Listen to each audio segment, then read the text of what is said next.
Развалете ми магията. Тук трябва да има бурни аплодисменти, според мен. Радвам се да ви видя. Имам удоволствието, уважаеми зрители, да ви представя моите гости. До мен е Марчело, той е парапсихолог. Ана Мария е фолклорна певица. Мак Живин е видимо мак, нали? И парапсихолог, нали така? Магиосник. Магиосник. Български магиосник. А между другото, ние днес съвсем така не сме се събрали само за да се видим и да си поговорим за магиите, а просто имаме работа да вършим. И аз ви предлагам веднага да ви прочета част от писмото на наш зрител, на Искрено лично, който между другото никак леко не живее и всички негови мисли са сведени на това, че има родово проклятие, магия, която е направена на неговата дъщеря и той моли да направим всичко възможно, за да му помогнем и да му я развалим. По този повод, аз не знам дали ще успеем да му я развалим или не, но въпросът е, че много ми се иска този човек, който днес се притесни да бъде в студиото, да получи за себе си ясната представа всъщност за магия ли става дума или просто за промяна на убежденията, защото много често става дума само за да смениш гледната точка. И ако смениш гледната точка, изведнъж разбираш, че живота ти всъщност е песен, а не плач. Не знам, Ана Мария, вие вярвате ли в магиите? Или сте като мен? Аз вярвам в доброто. Да, и в колкото по-позитивно, толкова по-малко магии. Точно така. Абсолютно мога да разкажа един случай, да, ако сега е момент. Да, заповядайте. Аз ще подготвя писмото. Момиче и момче се обичат много. Родителите не са съгласни и майката прави всичко възможно, за да ги раздели. Майката на момчето. Момичето е почтено, но е по-различно. Не е в стадото. Нали? Всички искат да ни вкарат. Или богато. По-различно. Но морално за това общество. Момичето започва да прави припадъци. Това е реална история, не? Абсолютно. Родителите я завеждат на лекар, всички изследвания са перфектни и по стечение на обстоятелствата тя разбира, че родителите на момчето не са съгласни и се разделят.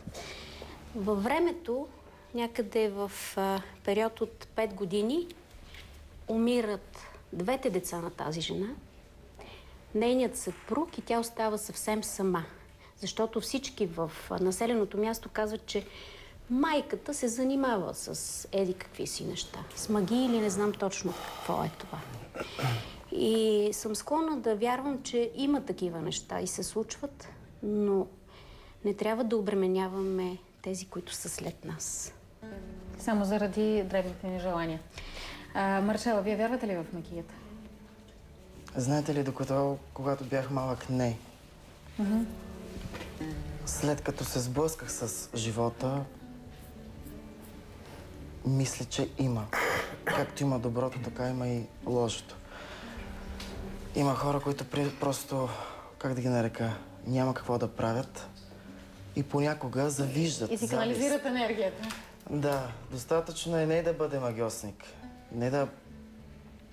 Как да го кажа? Достатъчно е бил полето на даден човек. Просто само с мисъл да пожелае на някого. Защо му върви на него? Защо той се е оженил за хубава жена, примерно. И ако други още не е укрепнал. Така, и достатъчно е само мисълта понякога да се насочи към даден човек и то започва по някакъв начин да рефлектира върху другия. Но както казва Ана Мария, аз се придържам към доброто, защото наистина доброто побеждава в крайна сметка. Това служи ли за защита? А доброто е ли защита или не? Да. Общо казано. Общо казано, да. Да питам Мак Живин дали вярва в магията, излишно, нали? Все едно да питаме шофьор дали вярва в автомобил. Че има автомобил. Така, останете с Искрено лично, уважаеми зрители. Продължаваме буквално с няколко минути, което вече наистина ще прочета писмото на нашия зрител. Продължаваме в Искрено лично. Днес говорим по темата "Развалете ми магията". И аз обещах да прочета писмото на наш зрител, който между другото е възрастен човек. Тъй като има места, в които ми се иска да променя, за да не го разпознаят негови близки, малко така ще забавям от време на време. Госпожа Кръкчиева, пише ви този молба от името на дъщеря ми. Същата, още като момиче, се обвърза с едно момче. Ние не се съгласихме с жена ми и неговата майка и направила черна магия, която става вече 28 години, тормози всички. Приятелят ти тогава казал: майка ми ще ти направи такава магия, че да не видиш никога работа и никога да не задържиш друг мъж, да умираш бавно, и всичко това се случи. Ние не вярвахме, но от година на година става все по-лошо. Жена ми почина през 1992, останахме двамата с дъщеря ми и през 1994 помогнаха други хора да си вземе дете от майчин дом.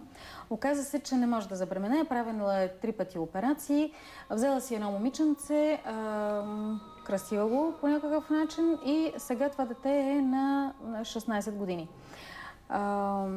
Няколко пъти дъщеря ми прави опит да се събере с някой мъж. 1, 2, 3, но не се получава. Всеки дойде, не се грижи за нищо. Детето до 10-11 години не знаеше нищо. Един ден една нейна съученичка и казала всичко и нещата тръгнаха много зле. Промени се коренно, взе да не ходи на училище, а миналата година повтори класа. Не е лошо дете, но се влияе от лоши деца. Над нас тегне много лошо проклятие и ни съсипва, настроени сме един срещу друг. Преди 3 години намерихме нещо под прага на външната врата, още една магия. Не сме направили нищо лошо на никого. Събрала се дъщеря ми сега с 4-ти мъж, но пак не върви работата. Заради детето аз отидох при друга жена да не им преча, но не става. Така. Пропускам малко. Обадих се на 1-2 ясновидки, но те искат 300-400 лева. Ние нямаме възможност. Нашата молба е, ако можете да ни помогнете, защото проклятието от ден на ден тегне все повече. Ако искате и можете, помогнете ни, ние чрез Бог ще ви се отблагодарим. Ще ви бъдем много благодарни. Аз съм на 72 години и не мога да им помагам достатъчно. Ние бяхме много весели и лъчезарни хора, но всичко весело при нас изчезна. Има само викове и крясъци. Помогнете ни, защото загиваме. Така, аз разбира се много благодаря, че чрез Бог. И се надявам всички хора, които имат за нещо да ми благодарят, пак чрез Бог, защото нали, всичко вижда. Вярвате ли, че това, тук става въпрос за магия, е така като на първо слушане? Именно днес. И наистина само днес, защото само днес сме живи, утре не се знае, а миналото не може нищо да направи. Марчело, вие вярвате ли, че този човек има магия, неговата дъщеря? Мисля, че не вярвам, защото ще ви дам и аз пример. Обажда ми се някой човек по телефона и ми казва: кажете, имам ли магия? Много първо несериозно звучи това нещо, да се каже по телефона дали даден човек има магия. Значи аз се старая да го променя, да може да не мисли с тази магия. Вие не сте ли чували, че личните лекари лекуват повечето по телефона? За първи път го чувам. И те пласират хапчета за това. Нямате личен лекар ли? Нямам. Нямам, защото да ви кажа... Добре, не ми обяснявайте. Благодаря на Господ, че ми пази здрав. Дай Боже, да. Но има много случаи, в които лични лекари по телефона, тук боли ме главата. Аз също съм срещал по обяви по телефон, по интернет, по вестници. Разваляме магии, лекуваме нощно напикаване, бъркаме за любов. Ма нека хората да помислят. Когато даден човек, нали, от сорта магиосник каже по телефона: вие, господин или госпожо, имате магия, ама има начин как да се види просто. Не може така да... Все едно един здрав човек да отиде наистина при доктор и този доктор, ако е финансово заинтересован за да вземе парите на човек, все едно да кажеш на здрав човек, че има рак. Така е. Това е равностойно. Във всички случаи симптоматиката ще имаш до вечерта. Значи, мисълта ми е така, че абсолютно глупаво е, меко казано, да кажеш на човек, че по телефона има магия. Имал съм и случаи, когато дойде човек при мен директно, без да си говорим, без нищо, сяда и ми казва: аз имам магия. И с диагнозата е дошъл. Да, идва ми с това изречение, да. И казва: имам магия. Ма добре, госпожо, вие видяхте ли тази магия? Аз по този начин искам да заредя този човек с положителна енергия, да не мисли постоянно за тази магия, да бъде позитивно настроен. Да каза: ама топка Косми. Вие знаете ли, съседката ми отгоре всяка сутрин се реше на балкона. Какво пуска? Ами това са хора, които, как да го кажа, са слабилна психика. Ама колко пари пък се понатрупа покрай лабилната психика, нали знаете?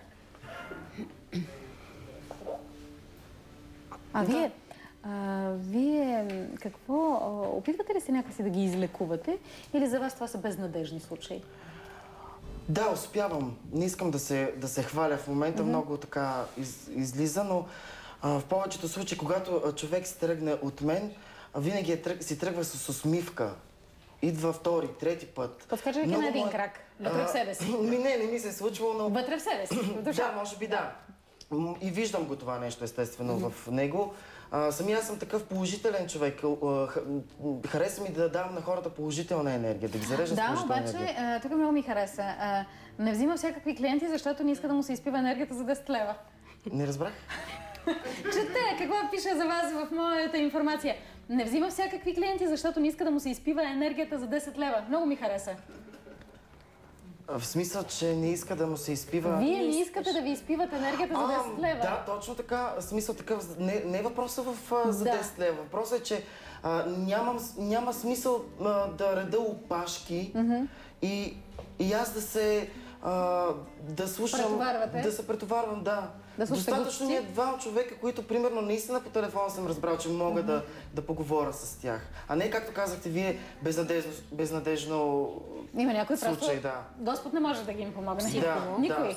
Господ да слезе, няма да повярват. Да. Така, вие, доколкото знам, се занимавате с звезди. Там магии има. Звезди, смисъл такива фолк звезди, наши, известни такива. Там само колективната мисъл на колежките по фабриката, по фабриката, да сте в един завод заедно, тя е достатъчна да те убие, или не? Какво им казва? Това много зависи от самия човек. Доколко го пуска. Това, което казах, Марк Живин. Доколко в настоящето или доколко в бъдещето, или точно така. шари така минало бъдеще. Значи човек, когато е положително настроен и не се подава на... Не забелязва. Да, мисля, че би било по-добре. Живее по-добре, по-скоро, да го кажа. Да, това е ясно, ама пък но казват, ако когато има наистина, когато и съществува една завист, тя блокира по някакъв начин самия човек. Когато мислиш само за това? Да. А вие успявате някакси да махнете мислите? Да, точно така. Така, а как разпознавате има ли магия, няма ли магия наистина? Ами, човек, когато... Какво се личи? Значи, достатъчно ми е да поговоря с даден човек на живо, естествено. 10 минути. 10 минути. Да проникна в неговото излъчване, ако мога така да го кажа. Кой има часовник? Аз имам ли магия? Не. Като оставаш сега и магия да бъде. Аз имам така, магия от друг вид. Не, в смисъл такъв не бих казал, че човек трябва постоянно да мисли за тази магия. От време на време само. Ами даже не е нужно от време на време.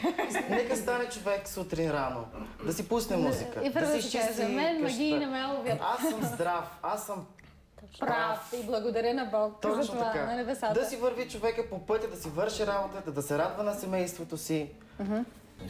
По какво се личи, че един човек му е забъркана някъде такава една магийка? Той променя ли се? Какво му се случва? Какво усеща? Често енергийно се променя. Усещането е различно. Всеки иска така за всеки случай, на лекар, от време на време, профилактичен преглед? Значи профилактичен преглед, да. Но нещата трябва да се основават на необходимостта, а не на желанието, не на прищявката. В противен случай... Маршал казва да, твърдо, да? Да. Защо да? Ами защото не можеш ти да ходиш, като няма какво да правиш, преди малко го казах, да ходиш да си проверяваш дали имаш магия или не. Ето човек цяло писмо е написал, разбирате ли, за него това е трагедия. Аз за това му обърнах внимание. За него това е трагедия. На 72 години мъж, който сигурно е видял какво ли не в живота. И в същото време той сега казва, внучката не ни разбира, защото заради тая пуста магия преди 28, дъщеря ми не може да си установи личния живот, не може да започне работа пак заради тази 28 годишна магия. Мак Живин казва, нямате магия. Вие също казвате, той няма магия. Но за него това е трагедия. И той сега какво ще каже? Смисъл, Събрала едни, дето нищо не разбират. Той много често подчертава самата дума магия. На мен лично не ми харесва тази дума магия. Нека да го определим като ритуал. Но не е магия. Смятате, че няма кой да е забъркал такъв ритуал, да е участвал в нещо толкова сериозно. По-скоро Не ми се вярва. някой е смисъл внушил. такъв не съм така прочел нали, да вникна в самото писмо, но от вас като... Нали... Ето, вниквайте. Значи, от вас Вниквайте още значи малко. вижте, това с припадъците, да. Обаче онова нататък, не. Прочетохте ли? Да, аз накратко тук в началото ми направи още самото направи ми едно нещо впечатление и не продължих да го чета. Пък вие какъв сте? Аз така, ако правех като Значи вас... само ще цитирам. Не. Същата още като момиче се обвързва с едно момче. Ние не се съгласихме с жена ми. И неговата майка и направила черна магия, която става вече 28 години. Ами, бих запитал този човек, защо... В смисъл, значи, той вие и го разбрахте по съпругата друг му... начин. Съпругата му не са разрешили дъщеря им да се омъжи за това момче. А защо не пише, че дъщеря им не е искала тя? Значи, на мен ми се струва, че те сами са повлияли по някакъв начин да объркат живота на дъщеря им. На двама души. Да, не става въпрос за магия, тук става въпрос за съвсем друго Аз бях... нещо. Вижте, аз съм още наивна явно. Винаги ми се Не знам, вие съгласни ли сте с мен? Значи, имало е пипане. Аз понеже прочетох по друг начин. Аз прочетох така, ние не се съгласихме с жена ми и неговата майка е направила. Защото бащата не е разрешил на дъщеря си да се ожени. Тук е къде е запетайката, нали? Значи, говорихме за писане. Да. Нормално е, ако двамата се возим в автобус и аз непрекъснато ви мачкам кръка, Да. по някое време мръчните слакате, сега нормално. И оттам нататък вече зависи от реакцията на самите хора. Какво ще продължат да пишат? Да. Пак ще се върна на това писмо и ще се обърна към зрителите и към майките и към бащите, по-скоро. Да не се мешат на младите, когато се обичат. Младите на Аз знае, старите че да се нашите- намесват ли? Защото и там има такива мръсни вмешателства от време на Аз време. знае, че родителите ми за децата желаят най-доброто. Да. Но когато дадено момиче или дадено момче обича и се вижда, че има любов между тях, нека не се бъркат, защото примерно момчето било по-бедно. Ами живота може да му...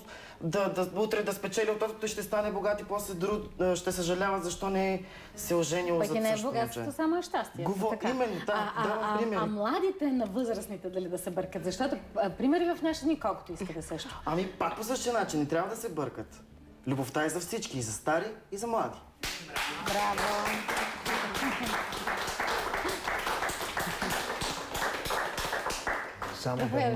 Само да вметна това, което каза господина за пълнолетните. Това е за пълнолетни. Те се обичат вече от 8 годишни. Сега да им дам ли да се вземат? Едното на 8, другото на 9. Нали? Те и да се вземат, аз се надявам да няма какво да толкова много да се правят на тази възраст. Така че, нека да оставим младите, да ги научим да обичат един друг, да се грижат, да имат отговорности, но това е все пак наука. Когато се обичат хората, тогава печелят. Разбирам ли, че не вярвате много в магията? Да. В проценти ли да го кажа? Не. Вярвате или не вярвате? Не. Тоест, вие не вярвате в магията, в това, че тя е толкова повсеместна, както ние сме свикнали да... Защо ще кажа, че не вярвам? В смисъл такъв, когато човек е зареден положително и когато си, както казва Мак Живин, имаме такива силни магически български ритуали, в смисъл всяка една домакиня и жена го знае, имаме такива силни храмове в България и манастири. Такива хубави планини, зелени. Да, такава хубава природа ни е дала. Евентуално може да има някаква защита. Аз ви слушах по-внимателно. Аз вече не мога да кажа за позитивно зареждане нищо. Замълчавам си. Който както иска да се зарежда, но много ви моля, обичайте се, обичайте близките си, пазете себе си и тях.